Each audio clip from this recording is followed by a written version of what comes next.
Armed gangster. எல்லாத்துக்கும் இன்னியோட ஒரு முடிவு வச்சிருக்கோம். தப்பு செஞ்சா தட்டி கேட்க போலீஸ் வரும். ஆனா அந்த போலீஸ்காரே தப்பு செஞ்சா யாரையா கேட்கறது? அவன் மொத்தமே நான் முடிக்கிறேன்.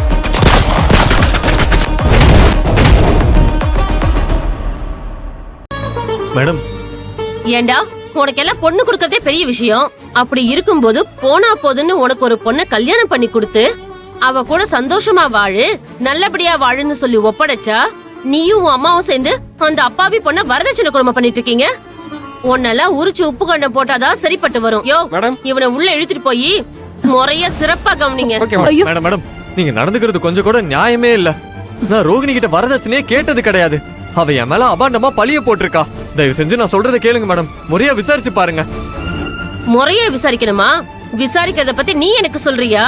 இப்ப எப்படி விசாரிக்கணும்னு உனக்கு இவங்க காட்டுவாங்க. யோ போயா. மேடம் குமரகுரு எங்கம்மா போறீங்க? மேடம் பையனை விட்டுங்க மேடம். சார் சார் முறையா விசாரிச்சு பாருங்க சார். ஏய் வாய மூடு. எந்த தப்பு பண்ணல சார். தாங்க சார் அடிக்காதீங்க சார். அடிக்காதீங்க மேடம். அவன் தாங்க மாட்டா மேடம். என் புள்ளைய விட்டுருங்க. சார் புள்ளைய விட்டுருங்க மேடம். எந்த தப்பு பண்ணல சார். நாங்க சத்தியமா சொல்றோம், வரதட்சணை கொடுமைலாம் பண்ணதே இல்ல. அந்த பொண்ணு தப்பானவ. அவ கல்யாணத்துக்கு முன்னாடி வேற ஒரு பையனை காதலிச்சு அவனை கல்யாணம் பண்ணிக்கிறதுக்காக ஓடி போனா மேடம். அதுக்கப்புறமா என் புள்ள பெரிய மனசு பண்ணி அவளை கல்யாணம் பண்ணிக்கிட்டான். ஆனா அவ அந்த பையனை விடவே இல்ல. அந்த பையன் கூட அவளுக்கு இன்னும் தொடர்பு இருக்கு மேடம். அத கண்டுபிடிச்சு என் புள்ள திட்டான். அவ வீட்டுல கொண்டு போய் விட்டுட்டு வந்தா. அந்த கோவத்துலதான் என் பையனை பழி வாங்கறதுக்காக இப்படி பொய்யான கேஸ போட்டு எங்களை நாரடிக்க வச்சுட்டா. என் புள்ளைய விட்டுருங்கம்மா, உங்களை கையெடுத்து கும்பிடுறோம். ஏய், இந்த மாதிரி கதையெல்லாம் நான் நிறைய கேட்டிருக்கேன். உங்க மேல வரதட்சணை கொடுமை கேஸ் கொடுத்ததுக்காக நீ பதிலுக்கு அந்த பொண்ண தப்பா பேசுவியா? இல்லம்மா இல்ல, நான் உண்மையதான் சொல்றேன். என் புள்ளைய அடிக்க வேணான்னு சொல்லுங்கம்மா. நீ எந்த மாதிரியான ஆளுன்னு இப்ப தெரிஞ்சு போச்சு. உன் மருமகளை கொடுமைப்படுத்துற சாடிஸ்ட் மாமியார் தானே நீ? என்கிட்டயே உன் மருமகளை பத்தி தப்பா பேசுறியா? அவளை உன் பையனை தூண்டி விட்டு எவ்வளவு கொடுமைப்படுத்திருப்ப. நீ எல்லாம் ஒரு பொம்பளையா? உன் பையனை மட்டும் இல்ல, உன்னையும் சேர்த்து அடிச்சு நொறுக்கணும்.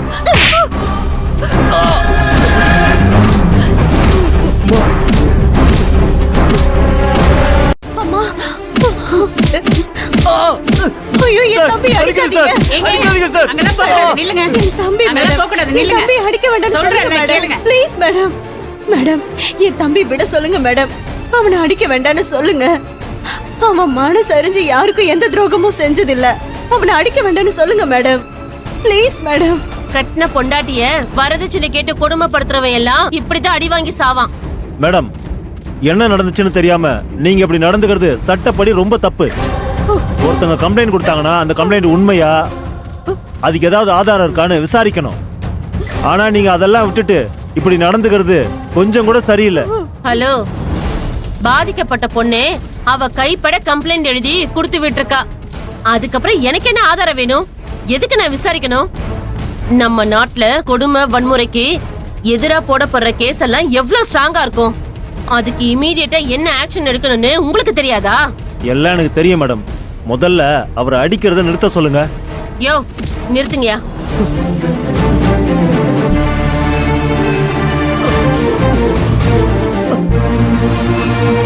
மேடம், நாங்க அவர்கிட்ட கொஞ்சம் பேசணும்.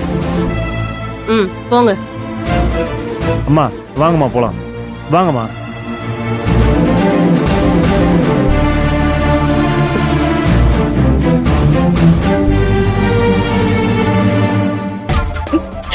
பாருங்க சார், என் தம்பி இவங்க எப்படி அடிச்சிருக்காங்கன்னு. கொஞ்சம் அமைதியா இருங்க, நான் விசாரிக்கிறேன். உண்மையிலேயே நீங்க வரதட்சணை கேட்டு உங்க ஒய்ஃபை கொடுமைப்படுத்தவே இல்லைல்ல? இல்ல சார், எனக்கும் என் பொண்டாட்டிக்கும் நடுவுல நடந்துட்டு இருக்கிற பிரச்சனையே வேற சார். அந்த தசை திருப்ப இப்படி கொண்டு வந்து விட்டுருக்காங்க. அந்த பாவி என் தம்பி இப்படி பழி வாங்கிட்டாலே, பண்ற தப்பெல்லாம் அவ பண்ணிட்டு என் தம்பிக்கு தண்டனை வாங்கி கொடுத்துட்டாலே, அவளெல்லாம் விடக்கூடாது வக்கீல் சார். இருங்கம்மா, அவசரப்பட்டு வார்த்தையை விட்டுறாதீங்க. இது ரொம்ப சென்சிட்டிவான கேஸ். நம்ம நாட்டுல டொமஸ்டிக் வயலன்ஸ் இல்லாம பண்றதுக்காக இப்ப ரொம்ப ஸ்ட்ரிக்டான ரூல்ஸ் எல்லாம் கொண்டு வந்திருக்காங்க. அதனால கம்ப்ளைண்ட் கொடுத்த அந்த பொண்ணே வந்து இவர் என்ன வரதட்சணை கேட்டு கொடுமைலாம் பண்ணல அப்படின்னு சொல்லி கேஸை வாபஸ் வாங்கினா மட்டும்தான் உங்க தம்பியை வெளியே கொண்டு வர முடியும். அதனால அதுக்கு என்ன பண்ண முடியுமோ அதை போய் பாருங்க. சரிங்க சார், நான் என் அம்மாவை கூட்டிட்டு அவளை போய் பார்த்து கேஸ வாபஸ் வாங்க சொல்லி கூட்டிட்டு வரேன். நீங்க இன்ஸ்பெக்டர் கிட்ட இதுக்கு மட்டும் பெர்மிஷன் வாங்கி கொடுங்க சார். சரிம்மா, கேக்குறேன். மேடம், குமரகுருவுடைய அம்மாவும் அக்காவும் போய் அந்த பொண்ணை பார்த்து ஸ்டேஷனுக்கு கூட்டிட்டு வந்து உண்மை என்னன்னு சொல்ல வைக்கிறோம்னு சொல்றாங்க. அவங்க போயிட்டு வரதுக்கு நீங்க கொஞ்சம் அனுமதி கொடுக்கணும் மேடம். அது எப்படி சார் அனுமதிக்க முடியும்? அந்த அம்மா மேலேயும் கேஸ் கொடுத்துருக்காங்களே. மேடம், ஒரு பொண்ணோட வாழ்க்கையை காப்பாத்துறதுக்காக அவசரப்பட்டு உண்மை என்னன்னு தெரியாம ஒரு பையனோட வாழ்க்கைய காவு கொடுத்துறாதீங்க மேடம். ப்ளீஸ், தயவு செஞ்சு ஒரு வாய்ப்பு கொடுங்க மேடம். அந்த பையனோட அம்மாவும் அக்காவும் போயிட்டு வரட்டும். அதுக்கப்புறம் நம்ம என்ன வேணுமோ அதை சட்டப்படி பாத்துக்கலாம். Okay sir. சரிங்க மேடம். அழாதடா, அழாத. இப்படி மாட்டை போட்டு அடிக்கிற மாதிரி அடிச்சுட்டாங்களே, என்ன போறாத காலமோ தெரியல. இப்படி போட்டு நம்மள பாடா படுத்துது. அம்மா, நீங்க 2 பேரும் சீக்கிரமா போய் அந்த பொண்ணு ரோகிணியை இங்க கூட்டிட்டு வந்துருங்க. சரிங்க சார், நீங்க இங்கேயே இருந்து என் தம்பி கொஞ்சம் பாத்துக்கோங்க சார். சரிம்மா, போயிட்டு வாங்க. நாங்க போய் ரோகிணி கூட்டிட்டு வந்துடுறோம். நீ தைரியமா இருப்பா, நம்பிக்கையா இருந்த. சரிம்மா.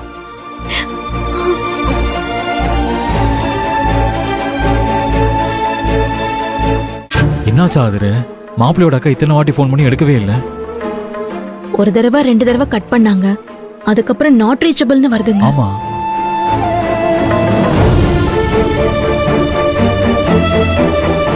எல்லாம் நீ பண்ண வேலைதான் சத்யா. நீ எவ்வளவு பெரிய பிரச்சனை இழுத்து விட்டு பேசாம நிக்கிற? எனக்கு வர ஆத்திரத்துக்கு ஒன்னு அப்படியே கழுத்து வச்சு கொன்னுடலாம் போல இருக்கு. ஆதிரியக்கா, சும்மா உங்க கோவத்தை என்கிட்ட காட்டிட்டு இருக்காதீங்க. மாப்பிள்ளையோட அக்கா போன் எடுக்கலன்னு அதுக்கு நான் என்ன பண்றது? ஆமா, நீ என்ன பண்ணுவ? அதான் பண்ண வேண்டியதெல்லாம் பண்ணிட்டியே. என்ன பிரபு மாமா, நீங்களும் புரிஞ்சுக்காம இப்படி கோவப்படுறீங்க? நம்ம வீட்டு பொண்ணோட வாழ்க்கையை சரி பண்ணணும்னா நாம இப்படி ஏதாவது செஞ்சுதான் ஆகணும். நான் என்னவோ குற்றம் பண்ண மாதிரி ஆளுக்கு ஆளுக்கு கோவப்படுறீங்க.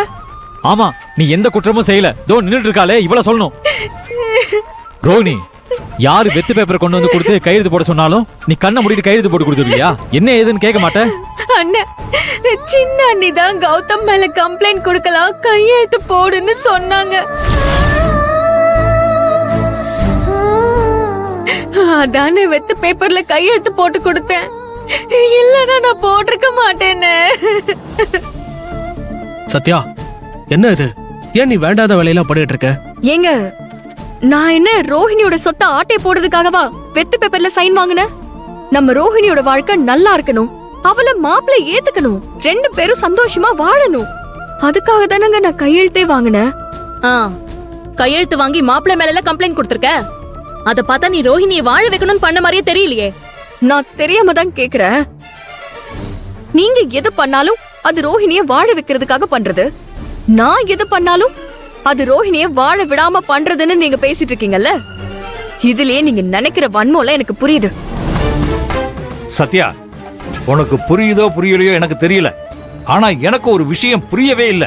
மாப்பிள்ளை இப்படி வரதட்சணை கேட்டு கொடுமைப்படுத்தினாருன்னு பொய்யான ஒரு கம்ப்ளைண்ட கொடுத்தா அதுக்கப்புறம் ரோகிணியால மாப்பிள்ளை கூட எப்படி நிம்மதியா வாழ முடியும்?